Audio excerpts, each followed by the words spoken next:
Hello there, my name is Dave, and I'm trying to build a relationship with my pet bluegill. And like any healthy relationship, it needs to have a solid foundation built on trust and mutual respect. And what you're about to see is an important milestone in my attempt to bond with these bluegill, because I'm going to see if they'll let me hand feed them using earthworms. Now, this is an important step because this level of trust requires the bluegill to set aside their instinctual fear and put themselves in a vulnerable position in order to take this worm from my hand. Luckily, bluegill are naturally very curious as well as intelligent and observant, and these qualities will really help when it comes to them learning that it's safe for them to take this worm directly from my hand. And it doesn't take very long before one of these bluegill is brave enough to take the very first worm. And now the word is out amongst these fish that this large hairy hand that descends from the sky might not be so scary after all.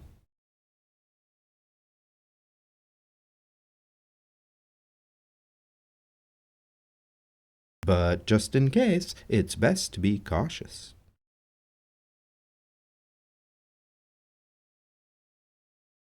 There are 5 bluegill in this aquarium, and the largest of them all has yet to show any interest. Maybe he's waiting for the smaller bluegill to take all of the risks while he watches and waits to see what will happen to them.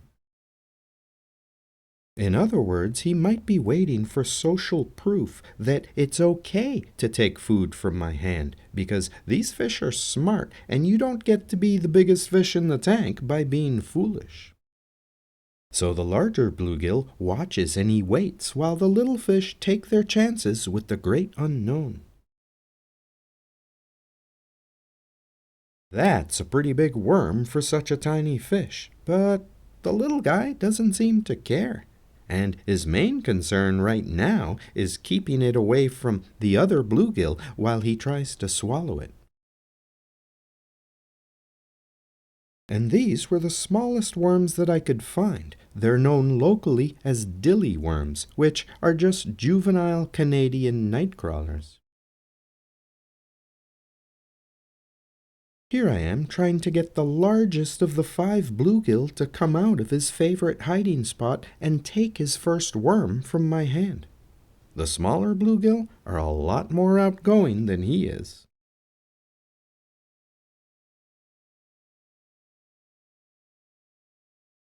And as you can see, my bluegill tank could really use a good cleaning, but I can assure you that the water parameters are just fine and all of the fish are doing well. However, the plants are not doing as well as I would like due to the ongoing battle with cyanobacteria.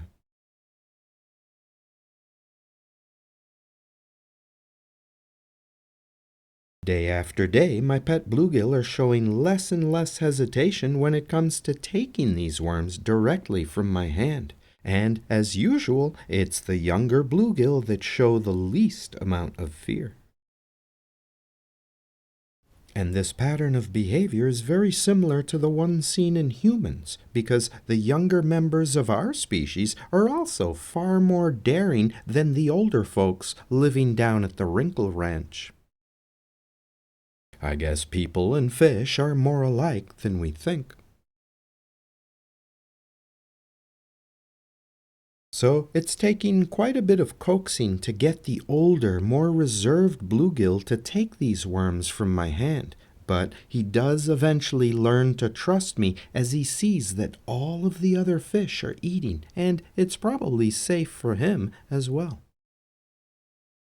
But he has to be quick because the younger bluegill are getting more and more bold with each passing day.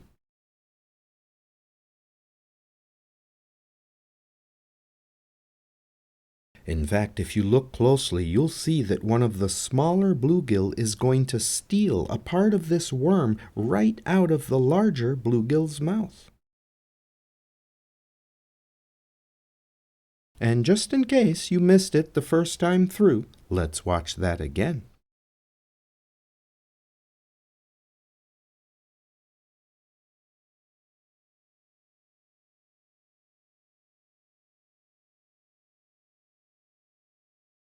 And now again in slow motion.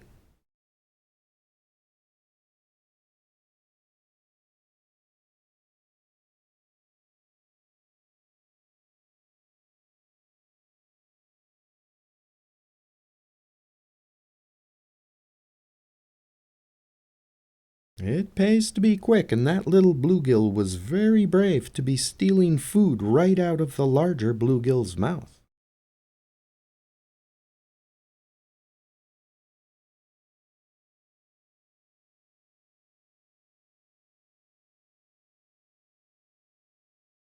Now I'd like to stop for a moment to bring your attention to something that many of you have probably noticed by now.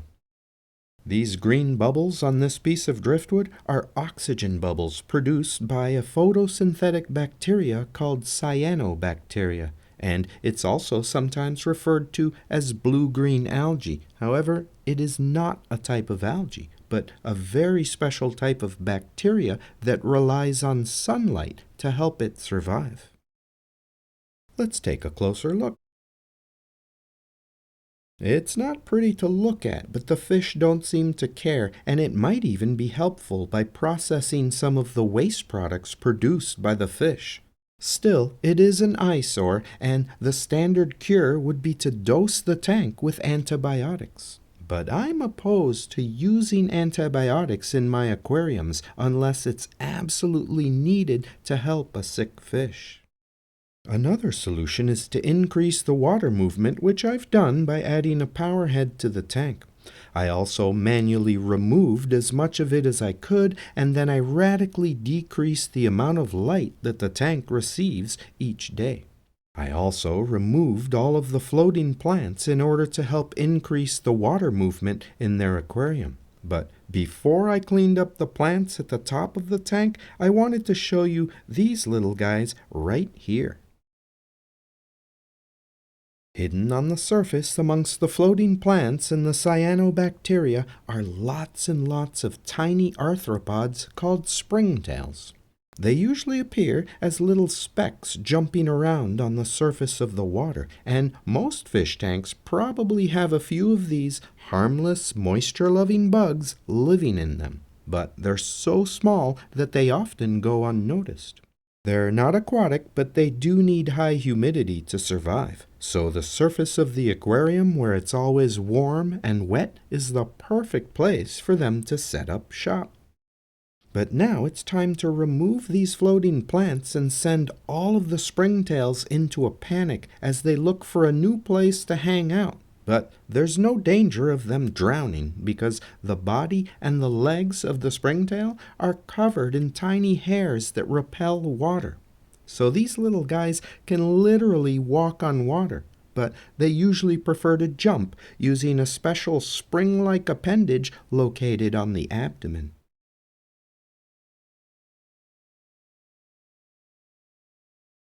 And now it's time for a short commercial break to help pay the bills. But don't go away, there's still a lot more cool stuff to see and learn. Alright, thanks for sticking around to find out what happens next. And as you can see, my attempt to hand feed these fish is a success. Now my goal is to get some really good footage of me hand feeding the largest bluegill in the tank. But the smaller bluegill are faster than he is, so they're not going to give the big guy much of a chance.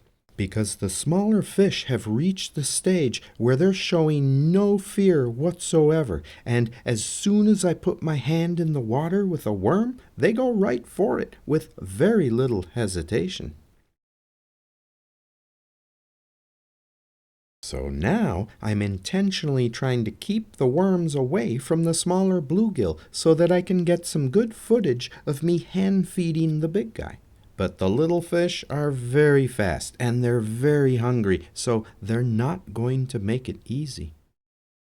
But every now and then, when the little ones have had their fill or they just happen to be looking the wrong way, the largest bluegill gets his turn at the worm.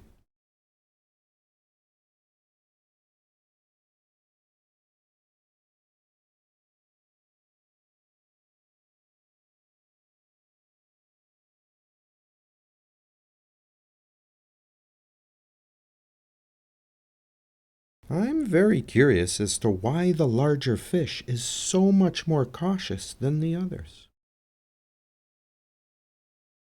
Nonetheless, this branch right here is making me nervous because it could cause an injury if one of these fish panicked and ran into it at high speed. So I really should have moved it because sharp, pointy objects in the aquarium are never a good idea.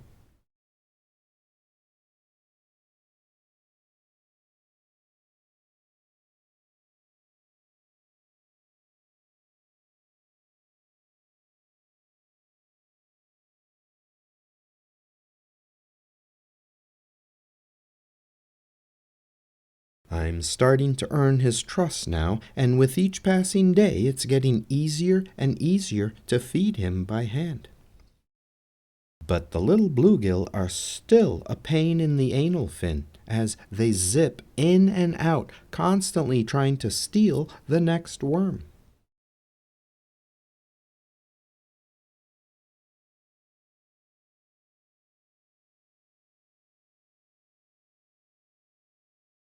I love it when he looks right at me, and I wonder what he's thinking. He's probably just trying to decide if I'm a threat or if it's safe to eat the worm. But he can't wait too long to decide, or he's bound to lose the worm to another fish.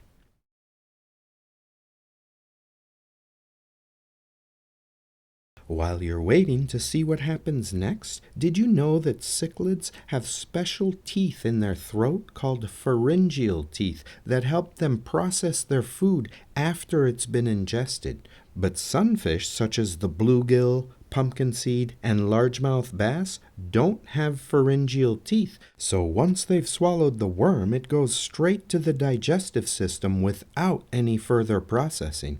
And pharyngeal teeth are one of the reasons why cichlids are such a successful and diverse group of fish.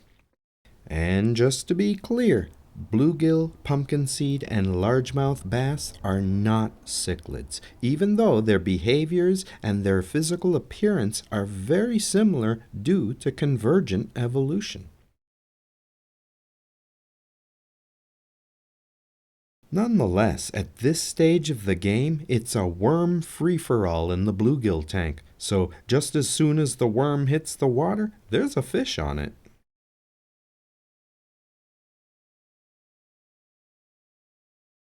And now I think it's safe to say that I have these bluegill eating right out of my hand.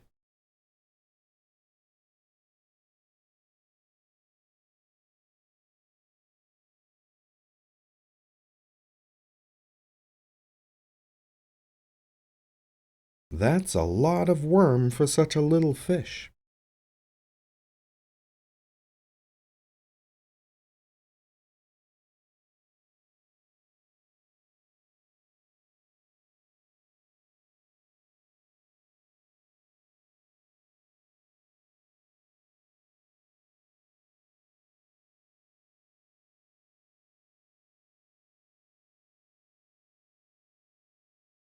It's very obvious that this tank needs a good cleaning, and I should be embarrassed to put this mess in a video.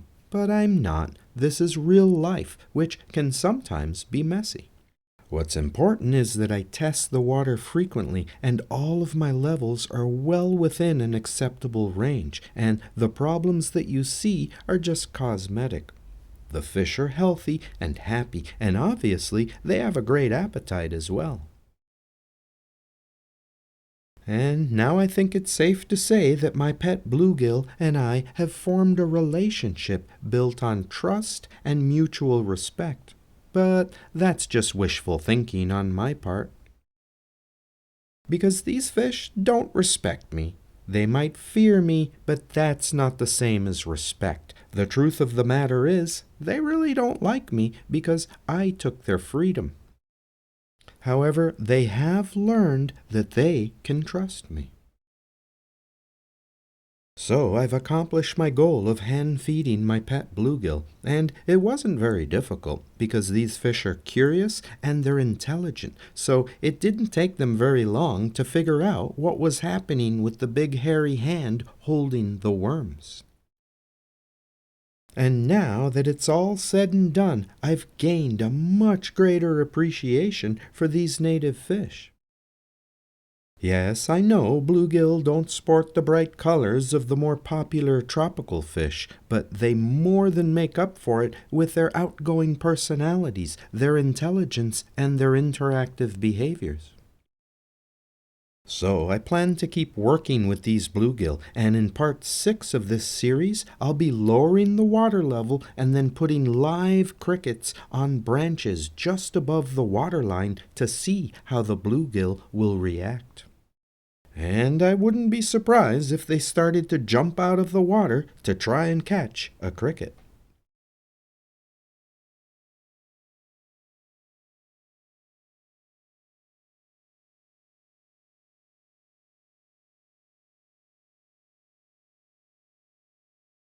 Well, that's it for now. Thanks for watching, and I really hope that you have a beautiful day.